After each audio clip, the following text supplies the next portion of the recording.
everyone. I'm very happy to be here today and to contribute to this beautiful and very inspiring event where we're trying to find out solutions so we can take care and protect our planet. So I'm the CEO of a company called Interstellar Lab, and we are exactly combining two passions, so space and sustainability on Earth.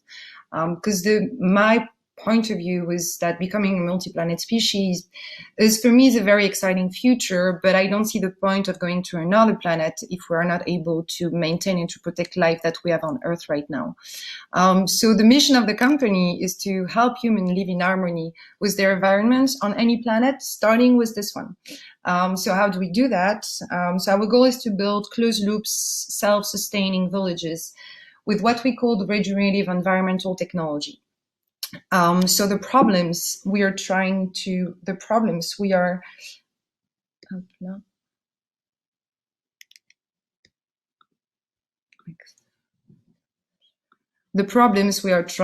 solve is basically we are facing on Earth right now. Key problems that we need to completely shift to regenerative technology. So regenerative technology means that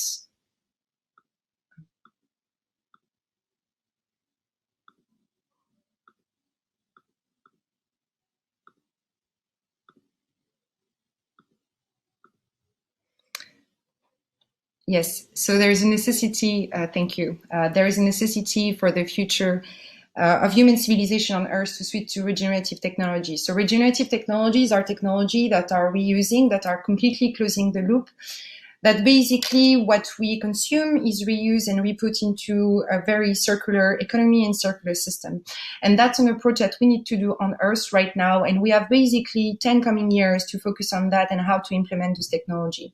What is interesting is that during these 10 years that we will be focusing on Earth and developing the systems so we can bring solutions for a more regenerative way of living on this planet. At the same time, there are different groups of people that are focusing on other planets, on taking humanity to the moon, back to the moon, and then on the future to Mars. And so during the 10 coming years, we will need to develop the systems that are needed for humans to live on another planet, and especially to live on Mars.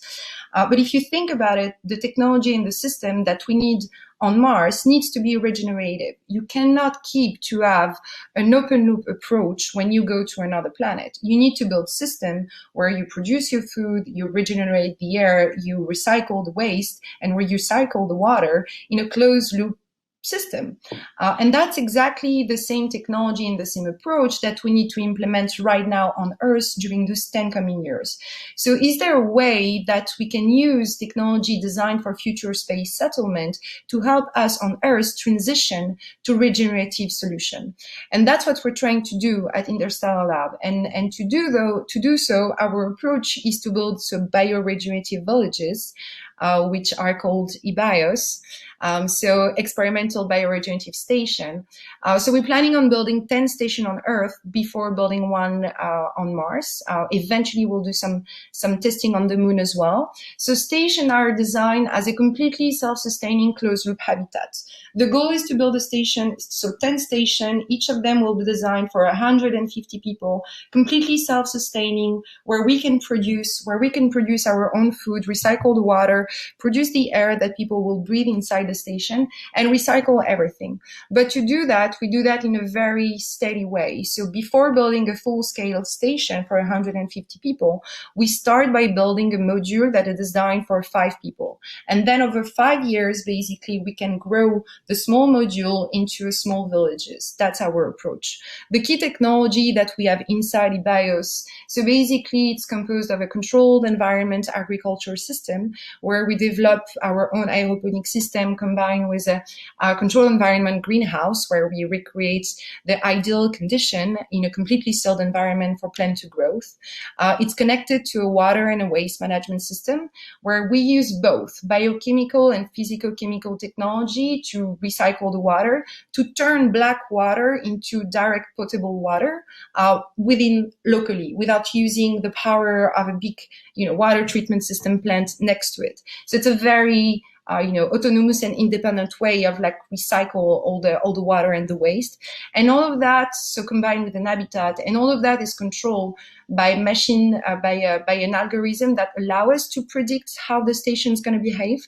And that is also combined with a lot of sensors that are measuring in real time the level of CO2, of nitrate, of O2, of lightning, so we can make sure we are very energy efficient and we optimize the functioning of the station.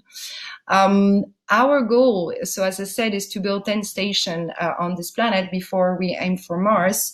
The 5 first stations that we are planning on building will be located. So 2 in the United States. We are currently working on 1 in California. We were hoping to start the construction at the end of this year, but we had to adapt with the crisis. So it's going to be more probably that you'll see the first demonstrator early 2021. The second station, we're planning on building it in Florida, next to the Kennedy Space Center. The third one, it's going to be rather Spain or Saudi Arabia, depending on how fast we move on designing the plan and building up the partnership. And then there is one that is planned in Germany. We're also aiming for regions that are very, very cold. We're choosing location to have very extreme and different conditions so we can iterate on the design and we can improve our system. The goal for us is to be able to design a framework for sustainable living on this planet and on other planets at the same time. Because if we thought of designing for the very first time on Earth all the system completely closed loop, we will not have to go through the transition right now. So we are using Mars to find a solution that will help us to build better solution on our planet. Thank you very much.